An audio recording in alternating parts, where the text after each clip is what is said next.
Bradesco Prime. Viver é Prime. Bradesco oferece Jornal Nacional. A seleção brasileira entra em colapso.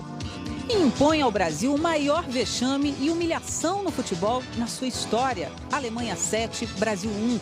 Diante de milhares de torcedores tristes e atônitos no Mineirão e de milhões que acompanhavam o jogo pela televisão, foi a maior goleada da história dos confrontos entre Brasil e Alemanha e a maior que nós já sofremos numa Copa do Mundo. Klose ultrapassa Ronaldo Fenômeno como o maior artilheiro de todos os mundiais. O técnico Felipão assume a responsabilidade pela derrota que desmancha o sonho do ex em casa e obriga o time a se reerguer para disputar o terceiro lugar com o perdedor do duelo de amanhã entre Holanda e Argentina. No Oriente Médio, sirenes anunciam ataques de foguetes contra cidades como Tel Aviv e Jerusalém. E a reação israelense mata 20 pessoas na faixa de Gaza. Morre em São Paulo o ex-deputado Plínio de Arruda Sampaio, do PSOL. O Jornal Nacional está começando agora.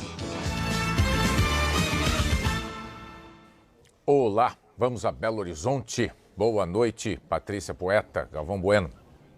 Boa noite, Bonner. Boa noite para o pessoal de casa. Olha, o torcedor veio em peso para cá, para o Estádio Mineirão. Imaginava que a terça-feira teria fortes emoções, teria sim um jogo difícil pela frente. Mas o que não passava pela cabeça do torcedor era que a esperança de ver o time chegar numa final já desapareceria nos primeiros 30 minutos do primeiro tempo. O Brasil perdeu sim e perdeu de goleada. 7-1 foi o pior placar para a seleção brasileira em 100 anos de história. Galvão Bueno, boa noite. Que apagão foi esse? Boa noite, Patrícia, boa noite, William, boa noite a todos. Não há mesmo motivo para muita risada hoje não, né? Em 84 anos de Copa do Mundo, a seleção fez 103 jogos e eu transmiti mais de 40% deles.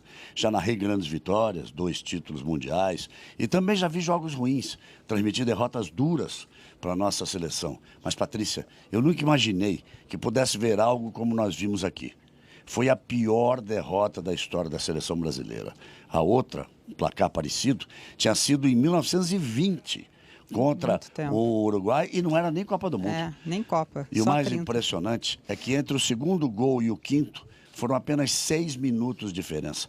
Esse foi o apagão. E uma seleção brasileira, a mais vitoriosa de todas, não pode se permitir a passar um vexame como esse. Infelizmente, foi uma humilhação. A imprensa internacional chamou isso também de humilhação, pois o repórter Mauro Naves conversou com alguns jogadores. Vamos falar com ele. Boa noite, Mauro. O que você conta pra gente?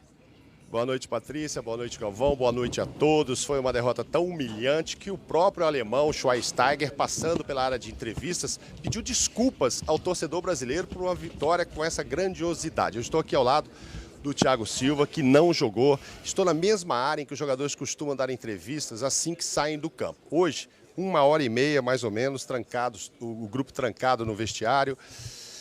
O que se passou por lá e como analisar esse vexame, Thiago? O que vocês conversaram?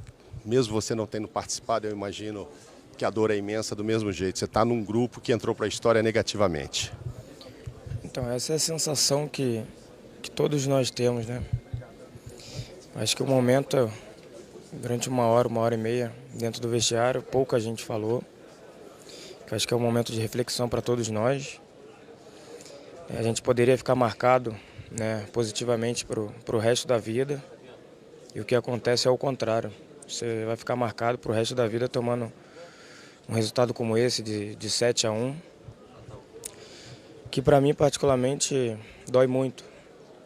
Dói mais ainda por estar fora de campo e não poder ajudar.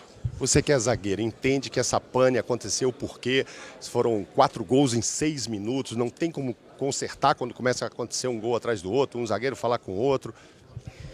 Mauro, o que eu falar aqui não vai valer de nada. Não adianta eu tentar explicar o inexplicável. O que aconteceu foi que após o segundo gol, nós tomamos outros 3 em 3 minutos, sabe?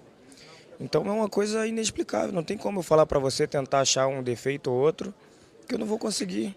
Até mesmo as pessoas não vão acreditar em mim. Então o que aconteceu foi essa pane, que querendo ou não, tirou o meu sonho, tirou o sonho de todos nós brasileiros, mas eu acho que a vida não acaba aqui, né? Eu tenho minha família, tenho meus filhos para buscar forças e é neles que eu vou me inspirar nesse momento difícil que eu estou passando na minha carreira. Tá certo. O mal ou bem ainda tem um terceiro lugar em disputa e é melhor vencer do que perder. Tomara que vocês tenham forças para isso. Patrícia e Galvão também passaram por aqui e eu ouvi o Fred e o Daniel Alves.